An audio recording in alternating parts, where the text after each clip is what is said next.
4 members of a family struck and killed last night a 20-year-old man in custody facing murder and manslaughter charges in an act that police are calling premeditated and hate-motivated. A 9-year-old boy, the only survivor, in hospital tonight. I want to bring in Dr. Munir El-Kassem.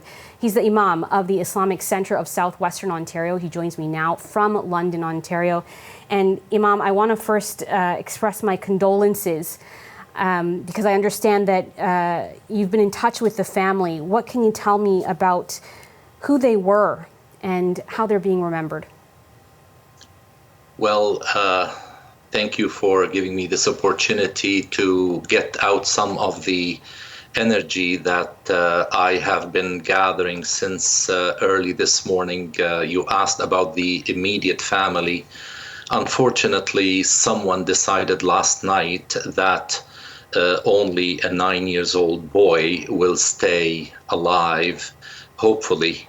Now, I spoke with the uncle of the mother, who is, devastated, obviously, by what happened. And they asked for their privacy to be respected. The first thing that he said, please send the message that members of the community will not react in an angry fashion, and that we will show, love.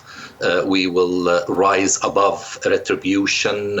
We will not engage in back and forth manifestation of anger. So this is something that really assured me that together we will be able to handle the situation that is extremely tragic. I can't find words to describe it in a way that is, number one, pleasing to God, and number two, responsible enough for the rest of the community. Obviously, so much grief, I'm sure, in London tonight, in the Muslim community and beyond. I have to wonder if there's also fear about, feeling like this family who was out going for a walk after dinner and was targeted specifically for their faith, as police have said. Is there fear in the community this evening as you're hearing this news? Absolutely. You coined, the feeling, fear is widespread, and it is quite justifiable. I have to tell you, yesterday, when it happened, I was sitting with my small family, on the porch of our house, and I kept hearing the sirens back and forth. I didn't know what's happening. Everybody was enjoying a nice, breezy evening in London, Ontario, and someone decided not to let 4 members of a family return home after such a stroll on peaceful London, on beautiful London. Now, since this morning, I could take some, but many other phone calls are waiting to be answered. People are expressing fear, especially women who obviously are quite visible. They are saying we are afraid to go out. We are afraid to go and engage in routine daily activities. And this is not right. We have to do something to, calm down this fear. And until when are we going to allow dates of the calendar to be engraved in our subconsciousness, whether it is attacks against women in Alberta, whether it is Quebec City, whether it is the IMO in Rexdale, whether it is London, Ontario. We will definitely remember this date, but it's not only remembrance. We've got to do something.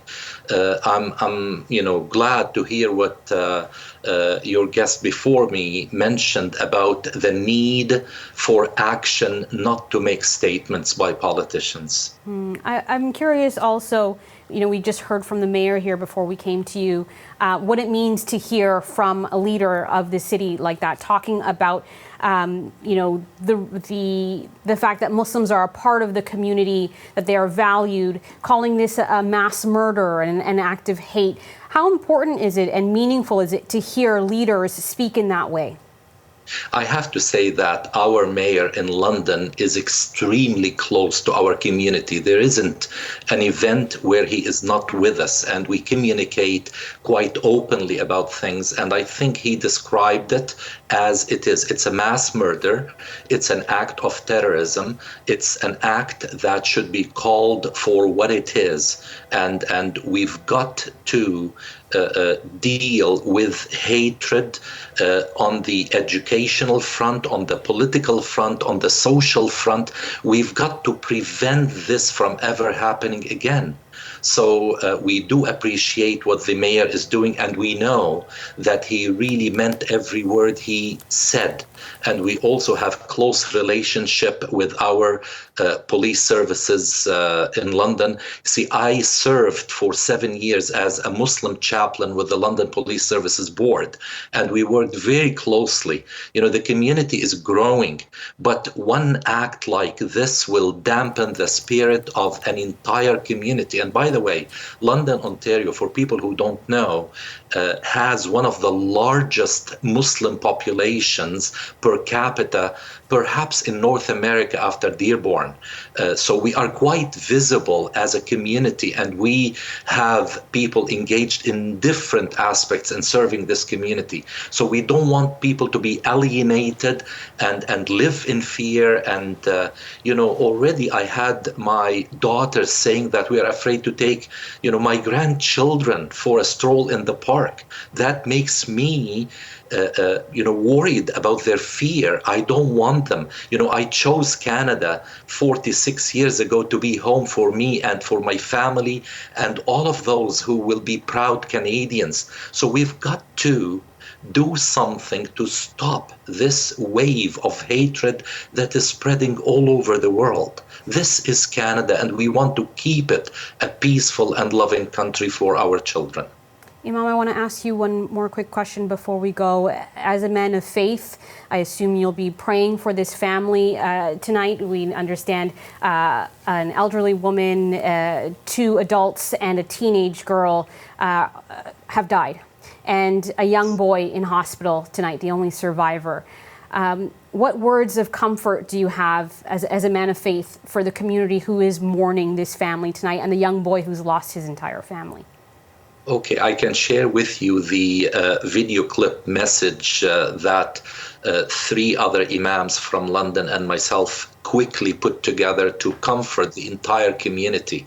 And basically, we had to resort to our Quran, to the final scripture, where the Almighty tells us that during this life we will be subjected to many trials and tribulations. And we've got to put things in the proper perspective. Death is a fact we cannot escape. And people have to exit this life and continue their journey towards God. But we have to be brave, we have to persevere, because God gave us the prescription of patience in faith of such tragedies.